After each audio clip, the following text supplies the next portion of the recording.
So in the last video that I did on this house, I put this stucco finish on, and after going over some of the footage and just looking at it from a distance and up close, I realized that this house needs something else to make it look a lot better. It needs some contrast. So I decided to do the soffit and fascia in all white, and then white corner boards too. That should break the colors up and make it look a lot better, especially since the roof is almost the same color as the wall.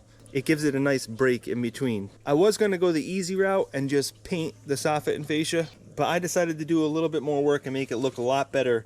So what I decided on was making the soffit level instead of it being sloped with the roof like this. So I already tore some of the foam off of it, just enough to where it meets up right here so that I can get a nice transition between them. I'm going to leave whatever foam I can on because it's all going to get covered up. So this is PVC trim right here, and I'm attaching it with Tapcons, and I'm putting some Gorilla Glue construction adhesive every like 6 inches staggered. So every one of those dots that I put of the construction adhesive is like another nail or screw. Keep it nice and solid. And the whole reason I'm doing this is because I spent a lot of time making this soffit and fascia straight when I was pouring this roof. This is a concrete roof for anybody who's new here, and I probably spent at least half of the time that I spent on the roof doing just the overhangs, the soffit and fascia. I wanted to make sure that they were straight going down this way, they were straight on this plane, and for the most part I made sure that the bottom was pretty straight too. I didn't want it going all over the place. But the main thing I wanted was this plane to be straight, and it is. It's definitely straight. So it would be a shame to not do something neat with this overhang since I spent so much time on it. And this is something that even when you see a concrete roof, you never see this overhang. Usually a concrete roof is like just flush with the edge, and then they come out with a wood overhang, and then they roof in the whole thing, and this is just different, and I like it. So the idea is that this PVC trim is like the sub fascia. Normally this would be a 2x6 on a roof or a 2x8, but in this case this is going to be what I attach everything to.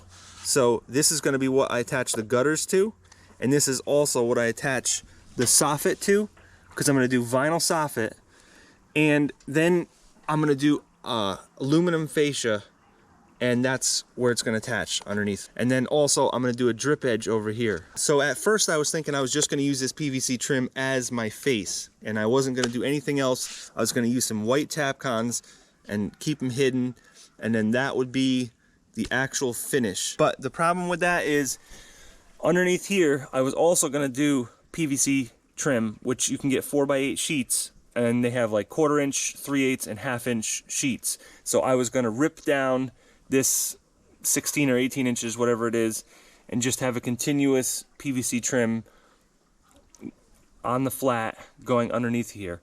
The problem with that is PVC expands and contracts a lot, and you end up with joints that expand and you see them. So you got to do a scarf joint. Basically you got to take 2 miters and put them together so that when they expand there's not a gap there. So while it wouldn't have been a terrible idea to do the PVC soffit, I just think that I would have ran into trouble with the walls if they're not perfectly straight. If they go in and out a little bit, that PVC soffit will show all those imperfections. So then you have to put like a freeze board underneath of it, and so I just decided that I was just going to do a vinyl soffit like you'd see on 90% of houses around here. Because most houses, even if they're sided with something different, they have a vinyl soffit, even if they don't have vinyl siding. So the idea is that I'm going to put an F channel in there, and then I'm going to bring the vinyl soffit out, attach it to here, and then I'm going to cover that with aluminum coil stock. And I'm also going to put this big drip edge over here, Tapcon that into the roof, seal it up good, and then go over it with some elastomeric paint. That way I have a drip edge for the rain to fall into the gutters, and that drip edge will cover up the edge of the fascia, and everything will be nice and crisp and clean, and that's how I want it to look. So I know it's going to take me a while to do this. It's going to take a few $1,000s in materials, but this is the look that I want. I wasn't really happy with the sloped look of the soffit before, and also that would have been a bunch of work too, because I got a lot of the stucco onto it, so I had to scrape that all off, and I wasn't interested in that.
Good. Hold on. Okay.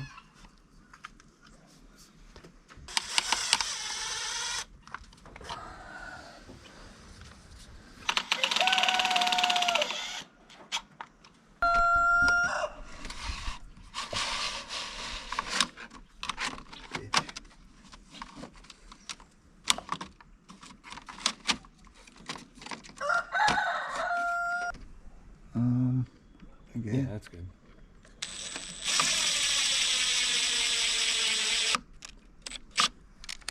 For that, and I can do something. Wipe these off. You start standing back and looking at this, it looks pretty god dang.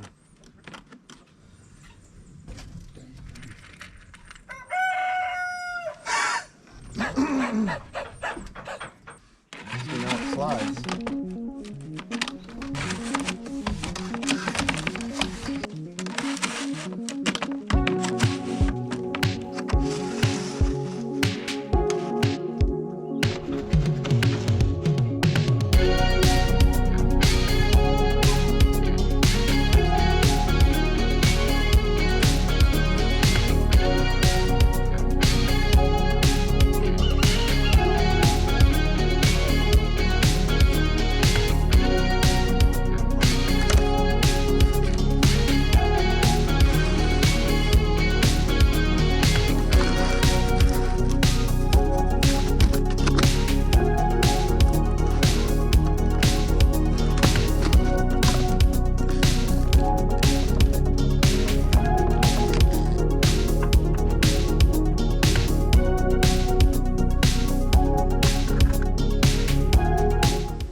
So at this point, this whole upper section right here of the roof is ready for some drip edge. And I've been going back and forth about what to do.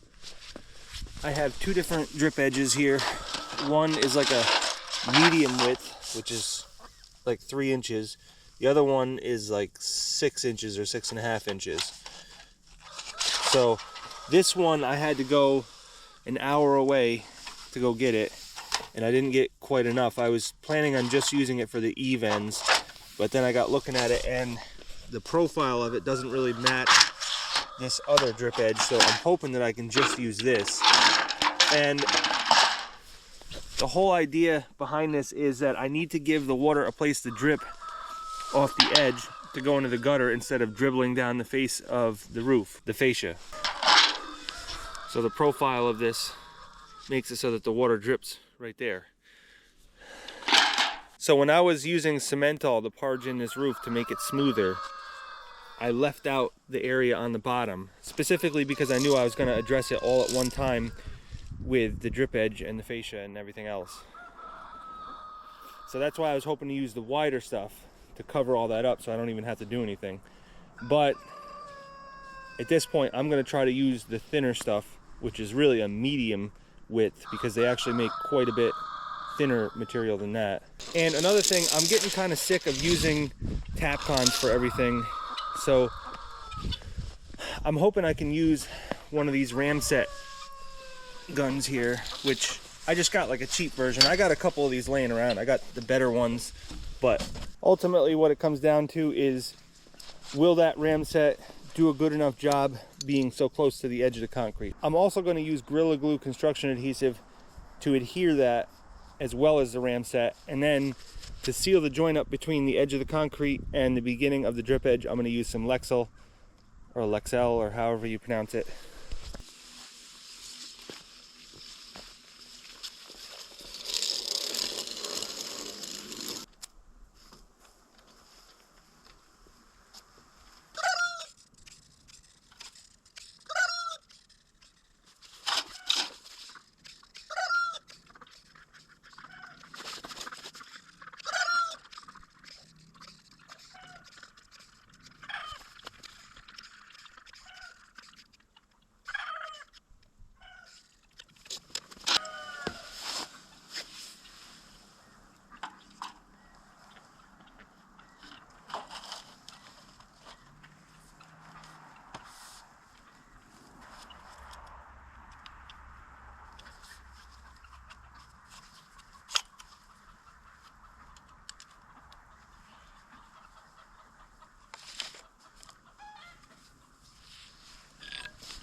So I don't know, I think my hopes and dreams of this ram set is just not, in real life, is just not feasible. The first one blew a big crater in there. The second one went sideways and didn't hold. I think I'm back to just using Tapcons. The adhesive is going to hold it for the most part. This is just kind of holding it until the adhesive sets up. So I think if I just do like 4 Tapcons, maybe 5, that should be enough to hold it until the adhesive sets up anyways.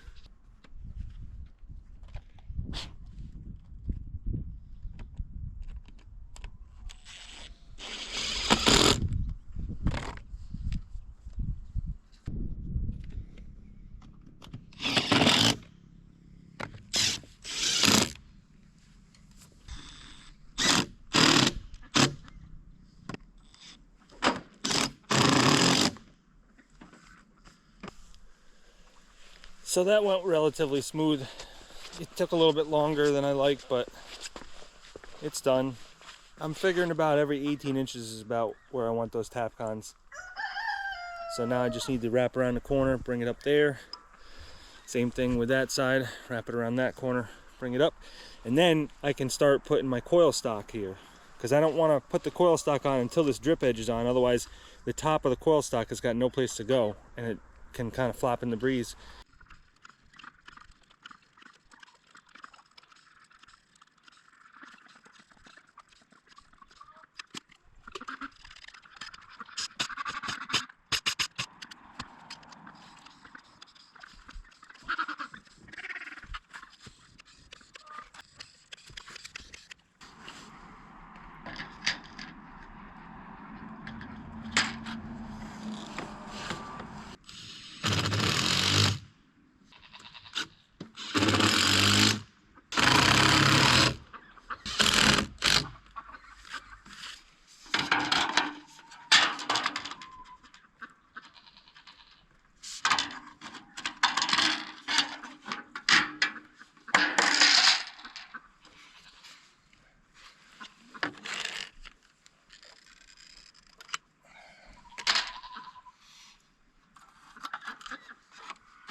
What I used to do, and a lot of people still do, is take this and continue this line right down to here. The problem is you have to cut off the flange for the rest of this, so there's no flange to stiffen this up. So this piece here is just a piece on the flat, and it can warp and wave and stuff. So while it looks better like that, in the long term, it's better just to have this piece end right here, because you end up putting a couple nails in this piece anyways, so then you got more face nails, and in the summer it'll warp. And I like to wrap the corner just a little bit, just so there's no spot that's exposed. For water purposes it probably doesn't really matter, but it looks better when you have a piece that folds around the corner.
is enough.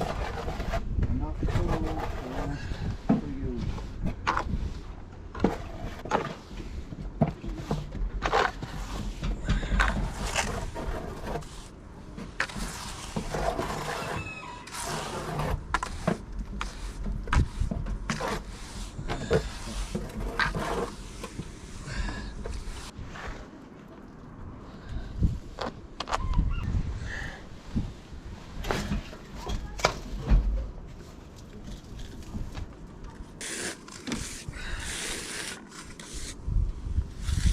Little poo right there.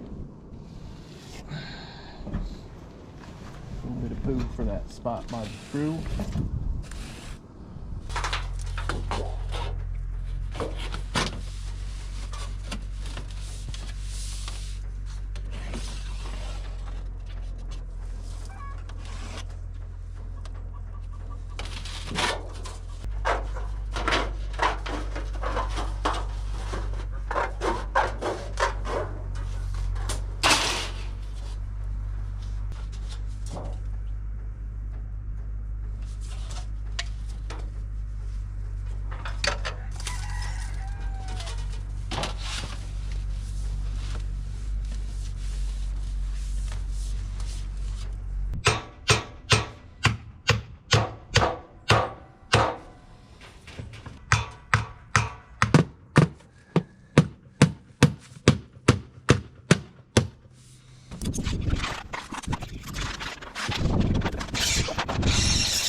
So that is the final look, except there'll be a gutter here, and we're gonna get this all cleaned off because there's a lot of dirt on it, but there's no point in cleaning it off right now. We'll clean it off all at once.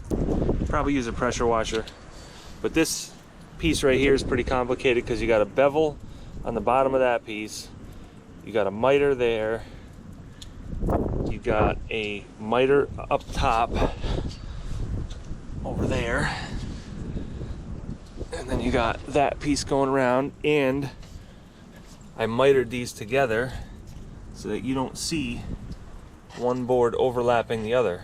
Otherwise you'd have a joint right here or right here. So these are mitered at a 45, and I kept it a ½ an inch off the roof. So I'm pretty happy with the way that looks. A little bit time consuming to get it to look like that, but I like the look of it. So this will also be painted the same color as the roof, so that will blend right in. Everything's looking really good, just pretty time consuming. So on this gable end, because this insulation is right here and it's flush, whereas before when I was doing the gable end, I only had a 4-inch piece of concrete, so I had a little bit of a lip below. But not to complicate things, I'm not using an F channel anymore. This will be the first time I'm using a J channel here. So instead of having an F channel fastened to the wall, this J channel will get fastened to the soffit. That way the flange is on the inside, that gets covered up by the soffit.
Yeah.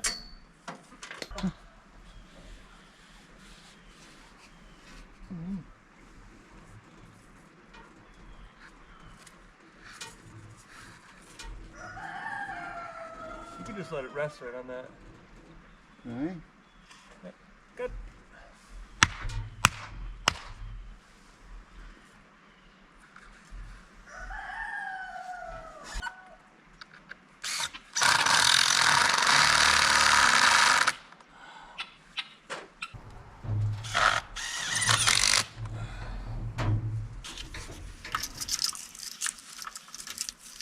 You want to be right there.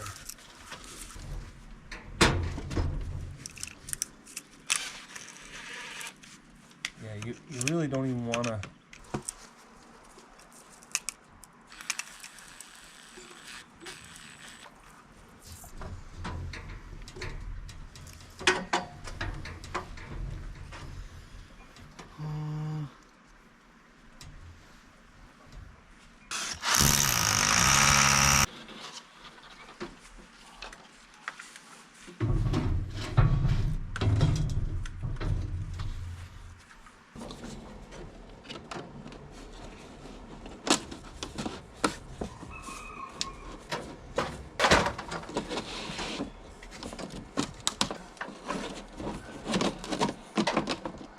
Yeah, somehow that's great.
So look at how that looks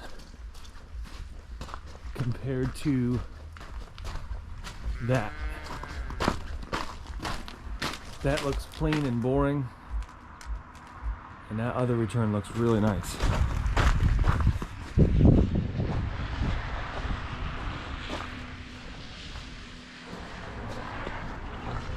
That looks awesome.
to bottom.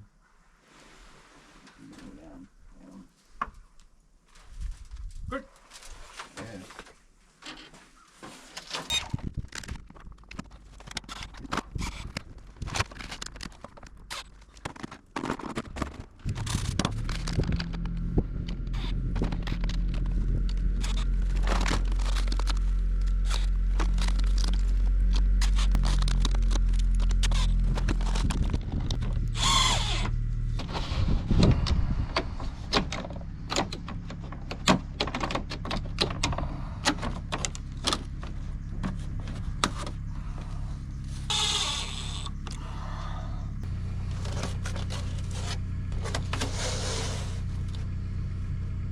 So now that we're done with the soffit and fascia, I want to put up these corner boards. They are a 1x8 PVC, so they're 7 1/4 wide, and they're 16 feet long, and it's about 21 feet to the ground, so we got to splice in a few more feet. So what I'm thinking is, up there, I need to fiddle around with some angles and some cuts and miters and stuff, so I'm going to take a small piece and put it up there first, and then leave a bevel on the bottom to meet up with the other longer 16 footers. So we'll have a scarf joint right there. And that way the 16 foot piece is easy to put on, and we'll do the fiddling around with the smaller piece.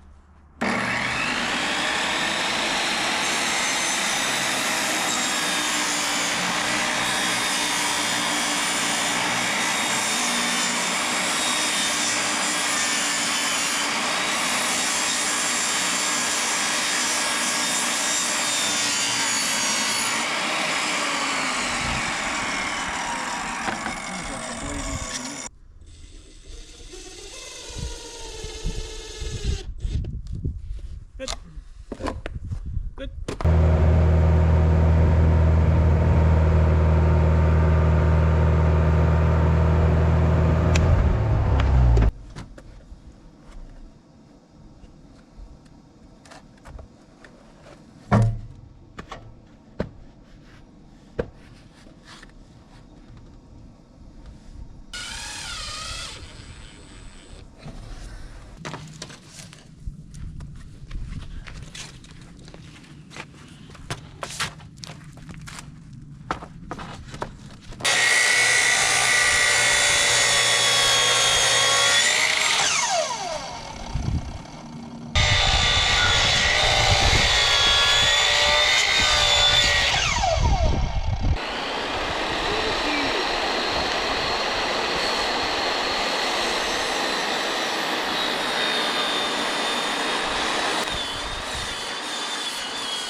You just need to go flush over there. Oh.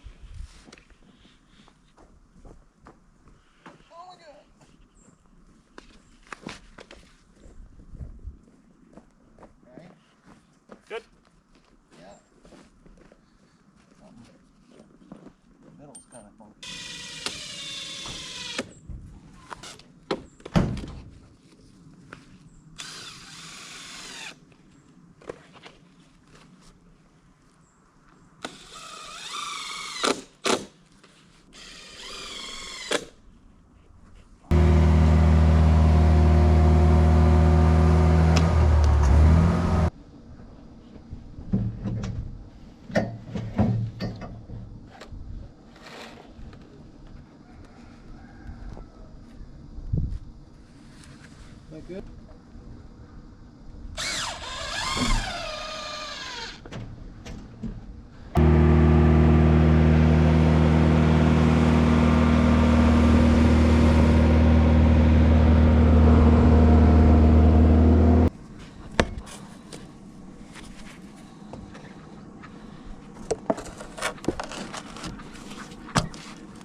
That is definitely the finishing touch that we've been missing.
Okay, so I'm finally done with all this stuff. This took a long time to do, but I'm really happy with the results.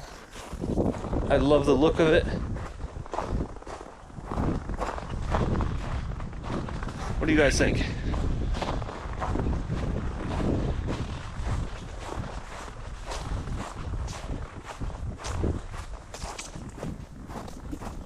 The only thing is, I think it further outlines the need to do something with the stucco, because I don't know, I like the color but I don't like the texture.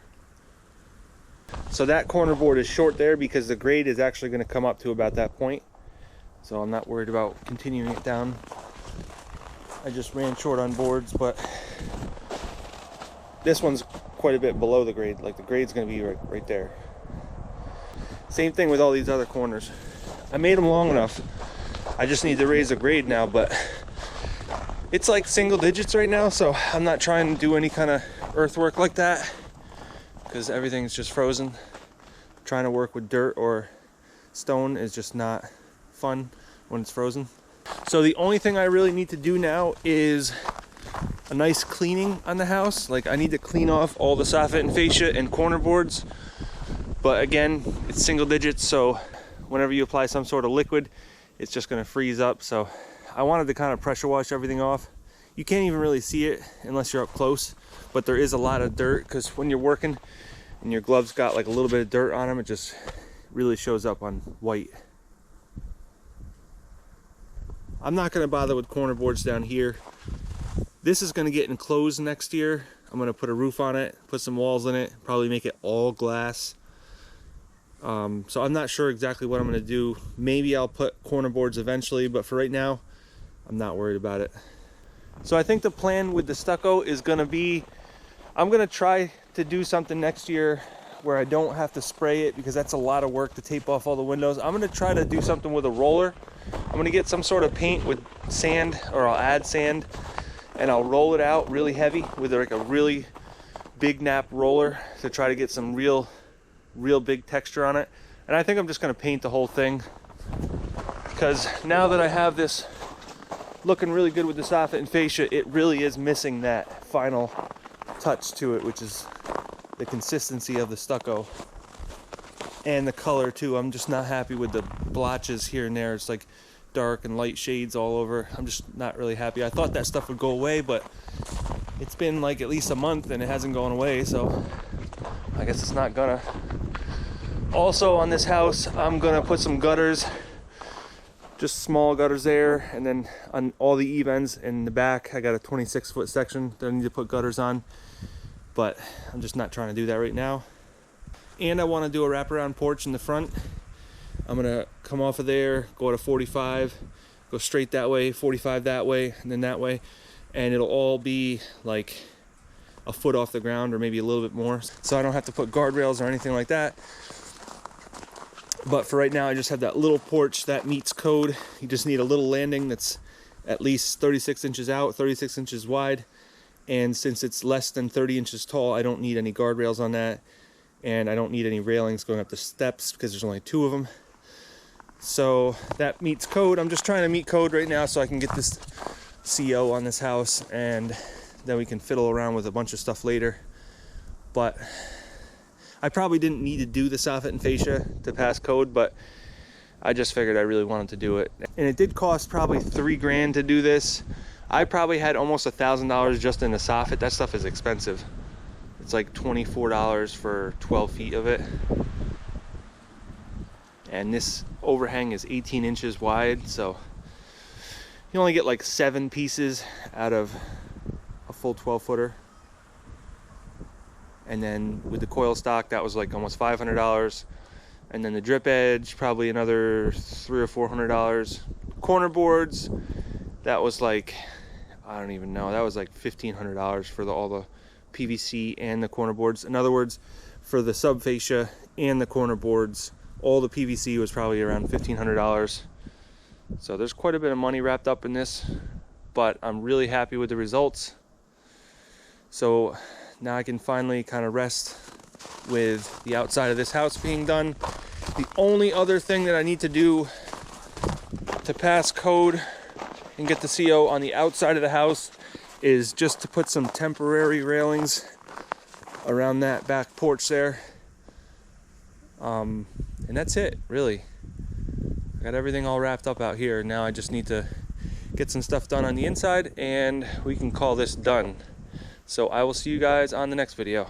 And just so you guys know, I've been running the geothermal system, and there's a lot of people commenting, wondering how I'm gonna heat this house with pond water, which is, right now it's freezing. There's probably 4 inches of ice on this pond. But it does it. Remember, it doesn't create heat, it moves heat.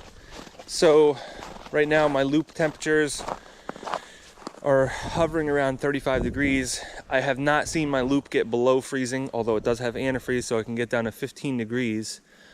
It hasn't even gotten close to that. And today it's in the single digits. And with the wind chill, it's in the minus double digits. So we're definitely pretty cold right now. And that geothermal system has no problem keeping up. So I just thought I'd let you guys know. And I've only run through about $200 in electric for the whole season. So that's pretty good because we're over halfway. And that's also including all my hot water needs. So that's not just heating.